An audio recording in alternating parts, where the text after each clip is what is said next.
بسم اللہ الرحمن الرحیم۔ رحمت عالم حبیب خدا صلی اللہ علیہ وسلم صحابہ اکرام میں بیٹھے تھے کہ اچانک ایک سادہ سی خاتون سیاہ رنگت والی تشریف لائیں۔ حضور نے جیسے ہی انہیں دیکھا تو خوشی کے ساتھ ان کے استقبال میں کھڑے ہو گئے، اپنی چادر اتار کر بچھائی اور فرمایا آپ یہاں تشریف رکھیں، اور صحابہ اکرام کو مخاطب کر کے فرمایا کہ یہ میری والدہ حضرت آمنہ کے بعد میری ماں حضرت ام ایمن ہے۔ حضرت ام ایمن کا اصل نام برکہ ہے، حبشہ سے تعلق تھا۔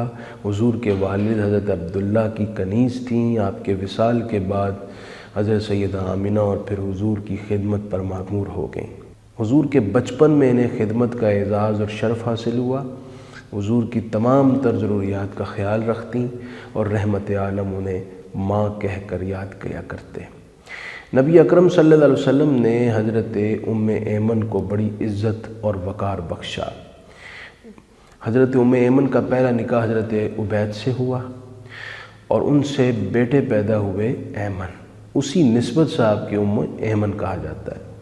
حضرت عبید کے انتقال کے بعد نبی اکرم صلی اللہ علیہ وسلم نے فرمایا کہ جو کسی جنتی خاتون سے شادی کرنا چاہے تو ام ایمن سے کر لیں۔ حضرت زید بن حارثہ نے اس بات کو سن کر خواہش کا اظہار کیا اور نکاح حضرت ام ایمن سے کیا، اور انہی سے حضرت ام ایمن کے بیٹے حضرت اسامہ پیدا ہوئے۔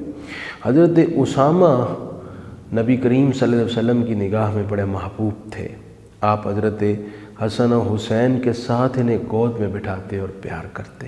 ایک مرتبہ یوں کہا جب حضرت امام حسن اور حضرت اسامہ آپ کی گود میں بیٹھے تھے کہ اے اللہ، میں ان دونوں سے محبت کرتا ہوں، تو بھی ان سے محبت فرما۔ حضرت ام ایمن غزوہ احد، غزوہ خیبر، غزوہ حنین میں بھی شریک ہوئیں اور نبی کریم صلی اللہ علیہ وسلم کے ساتھ اس جنگ میں خدمت انجام دی۔ جب زخمی پیش ہوتے یہ مرہم پٹی کرتیں، تیر اٹھا کر پکڑاتیں، بلکہ احد کی جنگ میں ایک مشرک حبان نے تیر کا نشانہ باندھ کر حضرت ام ایمن کو مار دیا۔ حضرت ام ایمن اس تیر کی تکلیف سے زمین پر آ گری۔ حضور نے جیسے یہ دیکھا تو آپ کو تکلیف ہوئی۔ جلال میں آپ خود زمین سے تیر اٹھا کر حضرت سعد کو آواز دیتے ہیں، کہتے ہیں کہ اے سعد، اس تیر کو حبان کو نشانہ بنا کر داغ دو۔ حضرت سعد بن ابی وقاص نے تیر مارا، حبان کی سینے پر آ لگا اور وہ حواس باختہ ہو کر زمین پر گرا۔ نبی کریم علیہ السلام خوش ہوئے اور آپ نے حضرت سعد بن ابی وقاص سے کہا کہ تم نے ام ایمن کا بدلہ لے لیا، خدا تیری ہر دعا قبول کرے۔ اس کے بعد سے حضرت سعد بن ابی وقاص مستجاب الدعوات بن گئے۔ حضرت ام ایمن غزوہ خیبر میں بھی شریک تھیں اور ان 20 صحابیات میں سے تھیں جنہیں اس غزوہ میں شرکت کا شرف حاصل ہوا۔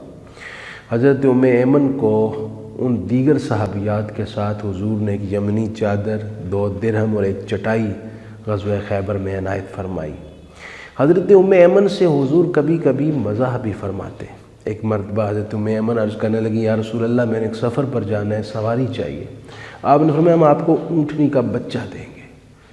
یا رسول اللہ، میں نے سفر کرنا ہے، بچہ میرا بوجھ کیسے اٹھائے؟ فرمایا ہم نے بچہ ہی دینا ہے۔ آپ نے ان کو پریشان دیکھا اور فرمایا کہ ام ایمن، ہر اونٹ کسی نہ کسی اونٹنی کا بچہ ہی ہوتا ہے نا۔ حضرت ام ایمن کی باقاعدہ حضور تشریف لے جاتے، ان کی زیارت کرتے، ان کی ضروریات کا پوچھتے اور ان کا خیال کرتے تھے۔